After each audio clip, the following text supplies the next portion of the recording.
Waalaikumsalam. Boleh saya duduk? Ya, silahkan. Perkenalkan Bu, nama saya Adi. Saya mahasiswa keperawatan dari Sedikit Indonesia Abadi.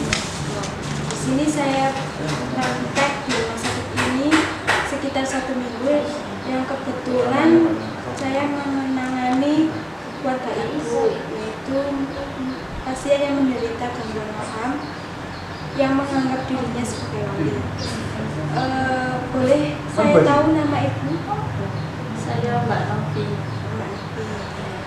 Hubungan ibu dengan pasien? Saya sebagai adiknya, Mbak. Adiknya. Baik Bu, saya boleh minta waktunya sekitar 20-30 menit untuk membicarakan bagaimana cara merawat Mas Firman. Iya, boleh. Tempatnya di sini apa di luar Bu lebih enak? Di sini saja tak apa-apa. Bagaimana perasaan Mbak hari ini? Saya khawatir, Mbak, kalau keadaannya Mas Firman itu lebih parah. Oh gitu ya. Bagaimana ceritanya Mbak? Mas Firman kok sampai dibawa ke rumah sakit? Awal ceritanya itu gini, Mbak. Saya pernah diceritain Mas Firman kalau dia itu pernah mimpi didatangi oleh malaikat yang diutus oleh Allah untuk menjadikan Mas Firman sebagai wali. Setelah mimpi itu, Mas Firman selalu menyendiri, bahkan dia itu sering juga bertapa di Gunung Kawi. Terus selalu tambah rajin beribadah gitu loh, Mbak. Pakaiannya juga selalu putih-putih, terus makanannya juga nggak mau makan yang lain kalau nggak tahu dikukus, terus telur direbus kayak gitu. Terus juga Mas Firman jarang mandi dan sering ceramah-ceramah gitu. Maka dari itu saya takutkan keadaannya Mas Firman lebih parah, jadi saya bawa ke rumah sakit ini. Gitu ya Bu ya. Apa selama ini masalah yang Anda alami selama merawat Mas Firman itu? Kalau Mas Firman diajak ngomong itu Mbak, selalu kayak matanya melotot, terus bentak-bentak gitu, suka marah-marah. Jadi keluarga juga takut kalau membiarkan Mas Firman keluyuran di luar. Biasanya kalau Mas Firman mengalami seperti mata melotot, itu tindakan yang dilakukan oleh Mbak itu bagaimana? Saya kunci di kamar tidurnya Mas Firman biar nggak kabur-kabur. Baik Mbak, saya akan jelaskan bagaimana cara merawat pasien paham yang dialami oleh Mas Firman.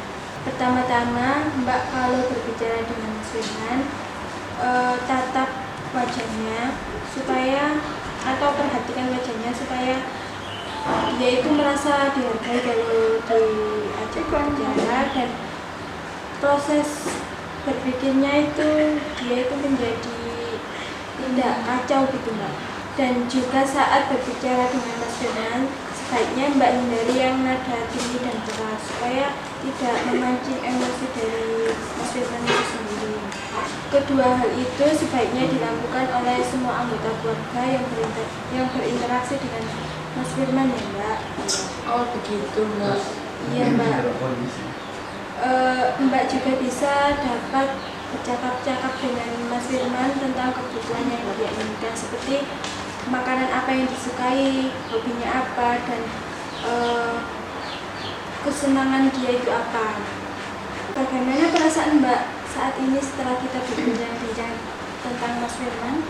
Saya sedikit merasa lebih tenang Mbak. Sekarang Mbak coba jelaskan yang sudah kita bicarakan tadi. Intinya kalau saya dan keluarga berbicara dengan Mas Firman, harus menatap wajahnya dan bahasanya juga harus nggak boleh kasar gitu ya Mbak. Iya. Bagaimana? Apakah Mbak ingin melanjutkan lagi berbicara dengan saya mengenai Mas Firman? Sudah cukup Mbak. Baiklah, bagaimana kalau kita bertemu lagi lain waktu? Apakah Mbak bisa? Iya bisa. Waktunya kapan Mbak kalau bisa? Lusa saja Mbak. Lusa, berarti hari Sabtu ya Mbak? Iya. Sekitar jam berapa? Jam 9 pagi. Jam 9 pagi ya Mbak. Untuk tempatnya lusa itu enaknya di mana? Di di taman depan saja. Taman depan. Oke. Baiklah kalau begitu, terima kasih atas waktunya ya Mbak. Assalamualaikum.